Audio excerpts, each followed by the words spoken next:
ஆண்டவரே உம்மில் அன்பு கொண்டே இனி ஆனந்தமாய் உம்முன் வாழ்ந்திடுவே.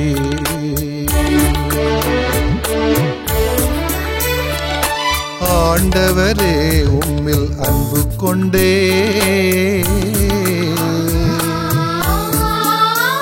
இனி ஆனந்தமாய் உம்முன் வாழ்ந்திடுவே.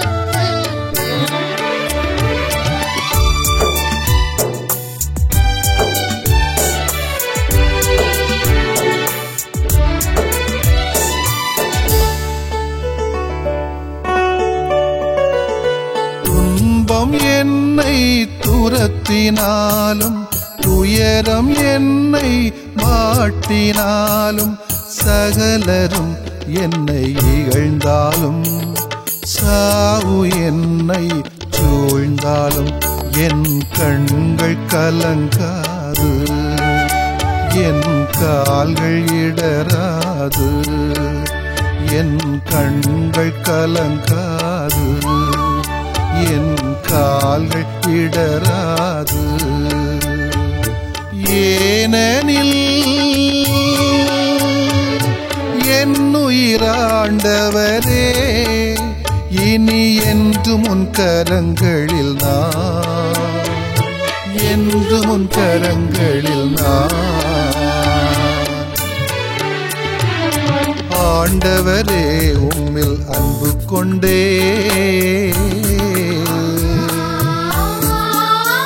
இனி ஆனந்தமாய் உம்முன் வாழ்ந்திடுவே.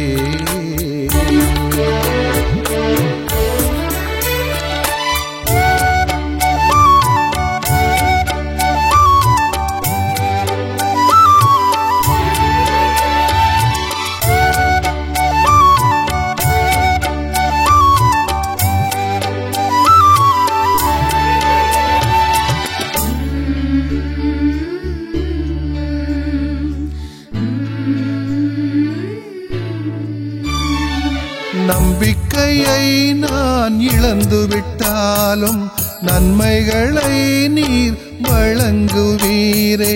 மீட்பின் கிண்ணம் கையிலேந்தி மீட்பின் பலியாயிடுவேன். நான் உந்தன் பணியாளன் நாளும் உம்மில் வாழ்ந்திடுவேன். நான் உந்தன் பணியாளன் நாளும் உம்மில் வாழ்ந்திடுவே. ஏனெனில் என் உயிராண்டவரே இனி என்றும் கரங்களில் நான் என்றும் கரங்களில் நான். ஆண்டவரே உம்மில் அன்பு கொண்டே இனி ஆனந்தமாய் உம்முன் வாழ்ந்திடுவே.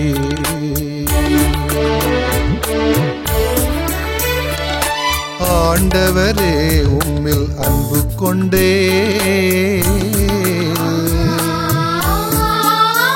இனி ஆனந்தமாய் உம்முன் வாழ்ந்திடுவே.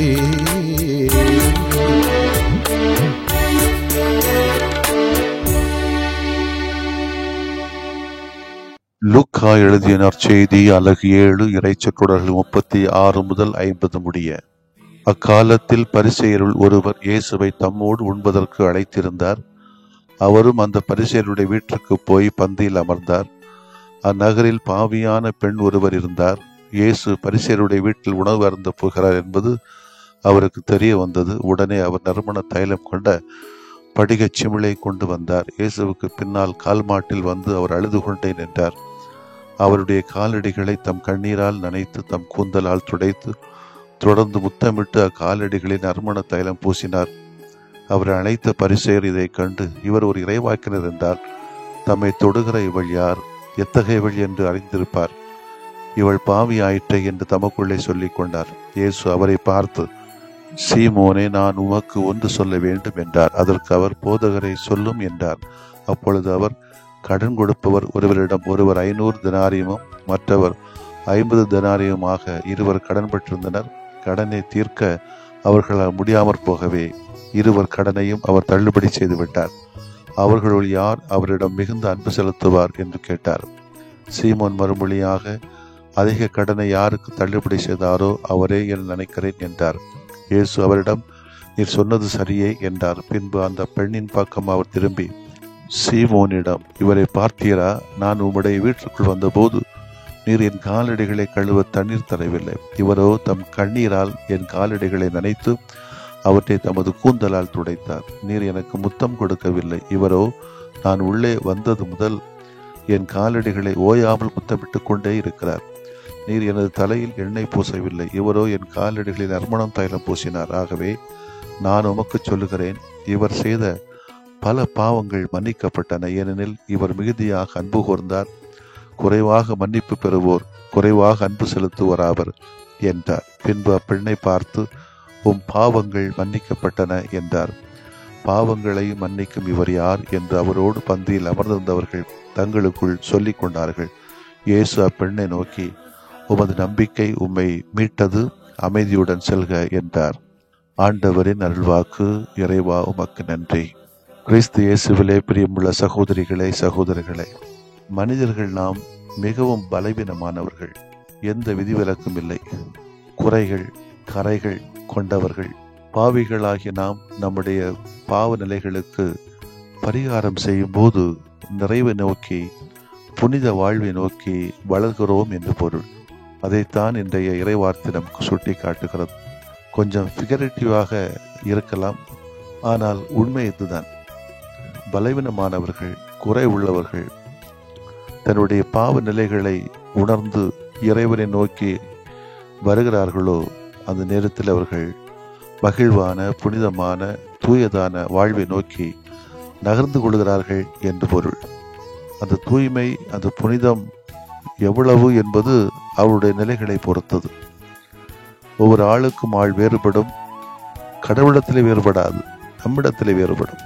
கடவுள் எல்லோருக்கும் ஒன்றுமாகத்தான் கொடுக்கிறார்.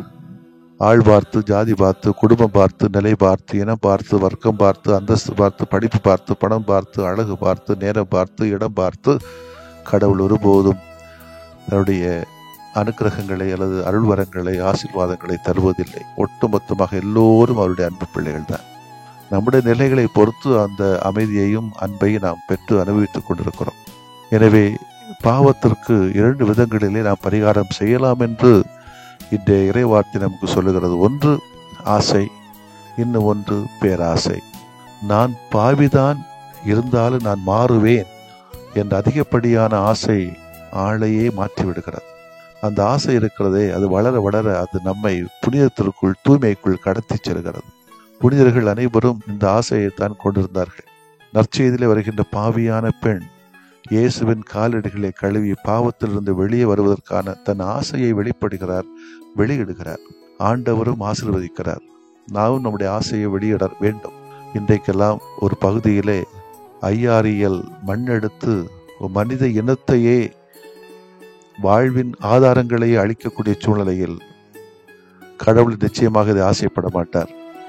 நாம் ஆசைப்பட வேண்டியிருக்கிறது. இதை எப்படியாவது ஒழிக்க வேண்டும், கட்டுப்படுத்த வேண்டும், தடுக்க வேண்டும். இந்த அரசின் சுயநல போக்கை, ஆணவ போக்கை தடுத்தாட்கொள்ள வேண்டும் என்ற ஒரு ஆசை நம்மிடத்தில் இருந்து அதன் நாம் பாவத்திலிருந்து பரிகாரம் பெறுகிறோம் என்பது பொருள். 2வது பேராசை. பேராசை என்பது என்ன? மிகவும் விழிப்போடு இருப்பதற்கான பேராசை. பழைய ஏற்பாடு யோசேப்பு பாவம் செய்யக்கூடாது என்பதில் பேராசை கொண்டவராக இருந்தார். கடவுளின் நல்ல மதிப்பையும் பெற்றார். என்னுடைய பேராசை என்பது என்னுடைய தவறை திரும்ப செய்யாமல் இருப்பதற்கான பேராசை. தவறிவிட்டேன், தடுமாறிவிட்டேன், பரிகாரம் செய்த பின் செய்ய மாட்டேன், அதுதான் என் பேராசை, என் கவனமாக இருப்பது. இது நம்மை இமயமலின் உயரத்துக்கே கொண்டு செல்லக்கூடிய ஒரு பேராசை. இன்றைய இரட்சித வாசகத்தினுடைய கடைசி வாக்கியத்தை பார்த்தோமேனால், அவர்கள் தங்கள் உடைமைகளை கொண்டு இயேசுவுக்கு பணிவிடை செய்து வந்தார்கள். நம்முடைய ஆசைகளையும் பேராசைகளையும் எங்கே காட்டுவது?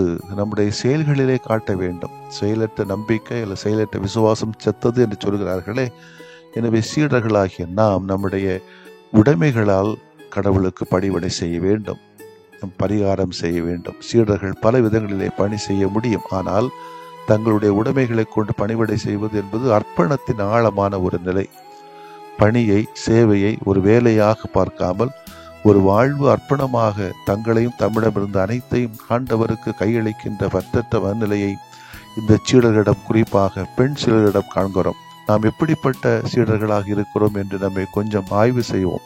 நமது உடைமைகளை, திறன்களை, தாளந்துகளை, திறமைகளை, ஆற்றல்களை, நேரங்களை, அன்பு சூழல்களை, இத்தகைய உடைமைகளை நாம் இயேசுவுக்காக செலவழித்து அவருக்கு பணிவிடை செய்கிறோமா என்பதே இன்றைய நற்செய்தி வாசகத்தினுடைய ஒரு அறைகூவல். இயேசுவை நம்பினால், விசுவசித்தால் மட்டும் போதாது. ஆண்டவர் என்று அறிக்கையிட்டால் மட்டும் போதாது. அறிக்கையிட்டால் மட்டும் என்ன பயன் நமக்கு? அது செயல்பாட்டுக்கு கொண்டு வரும். அவருடைய பணிவிடை செய்ய வேண்டும். நமது உடைமைகள் என்று நாம் கருதுகிற அனைத்தையும் கொண்டு முடிந்த வரைக்கும் அவருக்கு பணிவிடை செய்ய முயற்சி எடுப்போம். ஆமேன். மன்றாடுவோமாக. இறையாட்சி நாயகனே, ஆண்டவரே, இறைவா, உம்மை போற்றுகிறோம். எங்களை உம்முடைய அன்பு பிள்ளைகளாக, சீடர்களாக, சீடத்தைகளாக ஏற்றுக்கொண்டமைக்காக நன்றி கூறுகிறோம். உமக்கு பணிவிடை செய்வதே எங்களது வாழ்வும் கடமையும் பொறுப்பும் உரிமை என்பதை உணர்ந்து எங்களது வாழ்வை எங்களை முழுவதுமாக உம்மிடம் ஒப்படைக்கிறோம். எங்களுக்கு உடமையாக நீர் தந்த அனைத்தையும் கொண்டு உமக்கு பணிவிடை செய்ய எங்களுக்கு ஆற்றலை தாரும், ஆசீர்வதியும், எங்களை தாங்கும், எங்களிலே தங்கும் ஆண்டவரே. ஆமென்.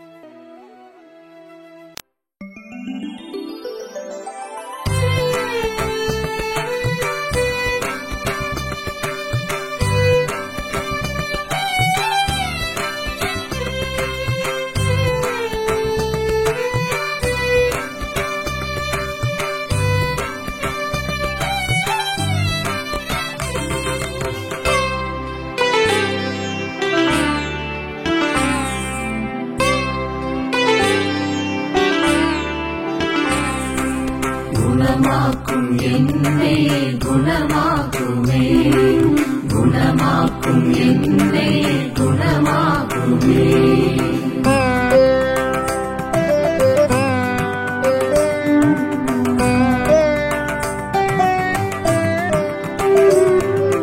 பிழை காணும் பிடி நின்று குணமாக்குமே, பகை காக்கும் குணம் நீக்கி குணமாக்குமே.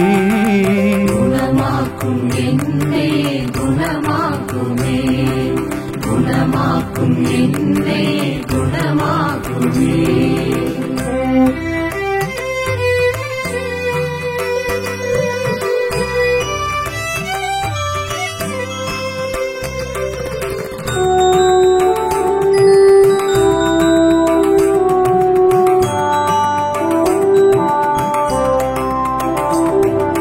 கடன் தொல்லை பிடி நின்று குணமாக்குமே, கடும் சொல்லின் குணம் நீக்கி குணமாக்குமே. குணமாக்கும் என்னை குணமாக்குமே, குணமாக்கும் என்னை குணமாக்குமே.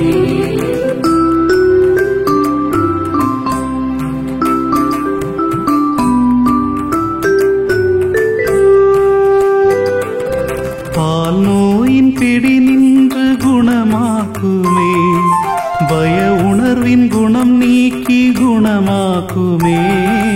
குணமாக்கும் என்னை குணமாக்குமே, குணமாக்கும் என்னை குணமாக்குமே.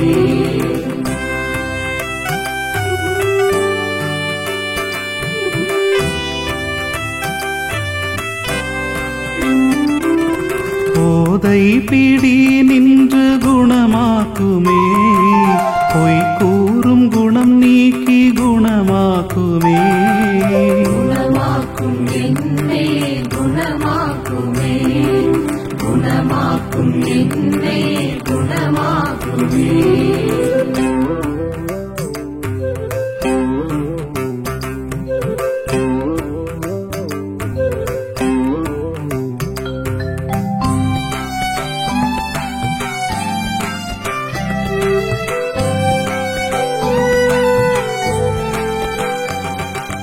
நான் என்னும் பிடி நின்று குணமாக்குமே, தான் மட்டும் குணம் நீக்கி குணமாக்குமே. குணமாக்கும் என்னை குணமாக்குமே, குணமாக்கும் என்னை குணமாக்குமே.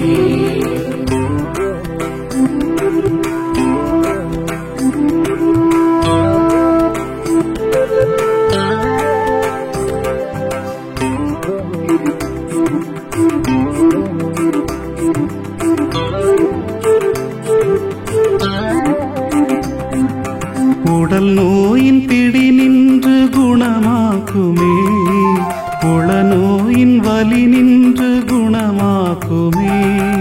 குணமாக்கும் என்னை குணமாக்குமே, குணமாக்கும் என்னை குணமாக்குமே.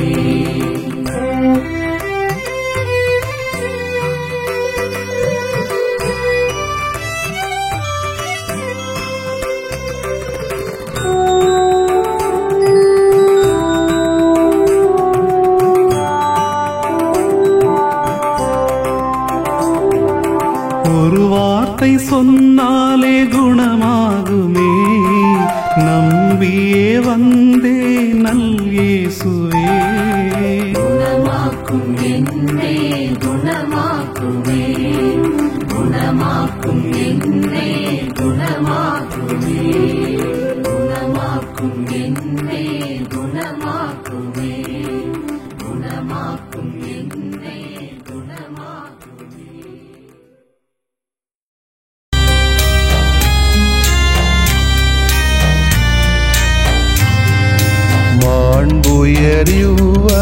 மாண்புயரிவருள்ளடையாளத்தை தாழ்ந்து பணிந்து ஆராதிப்போம்.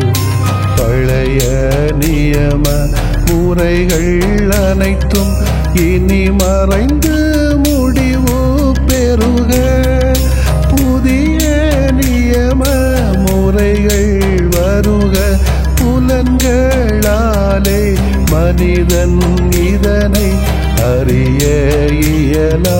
குறைகள் நீக்க நம்பிக்கையின் உதவி பெறுக.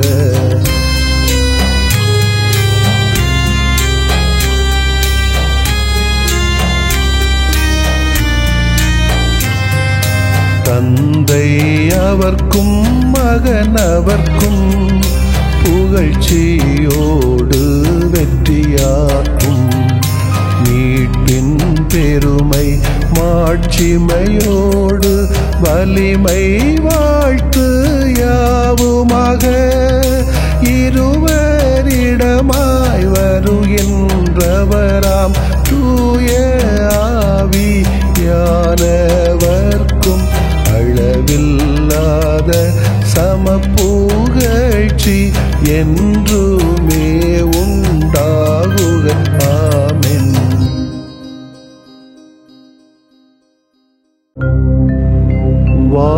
வானின்று அவர்களுக்கு அப்பமளித்தீரே, இனிமையெல்லாம் தன்னகத்தில் கொண்ட அப்பம் இதுவே. மன்றாடுவோமாக. இறைவா, இந்த வியப்புக்குரிய அல்வடையாளத்திலே உம்முடைய பாடுகளின் நினைவு எங்களுக்கு விட்டு சென்றீ. உம் திருவுடல் திருநத்தமாகியவற்றின் தூய மறைவருளை வணங்கும் நாங்கள் உமது மீட்பின் பயனை இடைவிடாமல் துய்த்து உணர்ந்து மகிழ அருள்வீராக. தந்தையாகிய இறைவனோடும் தூய ஆவியாரின் ஒன்றிப்பில் இறைவனா என்றென்றும் வாழ்ந்து ஆட்சி செய்த உம்மை மன்றாடுகிறோம்.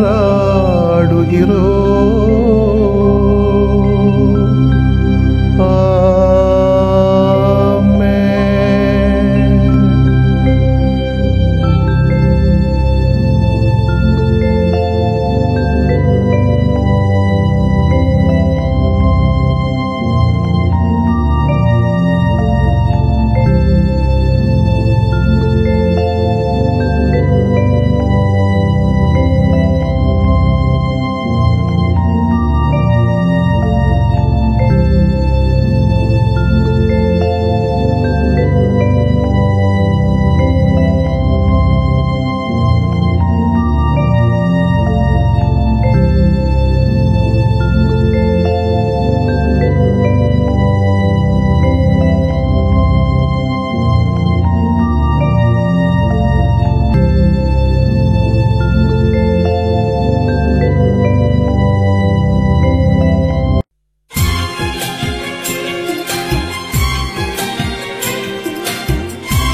நிலையான புகழுக்குரிய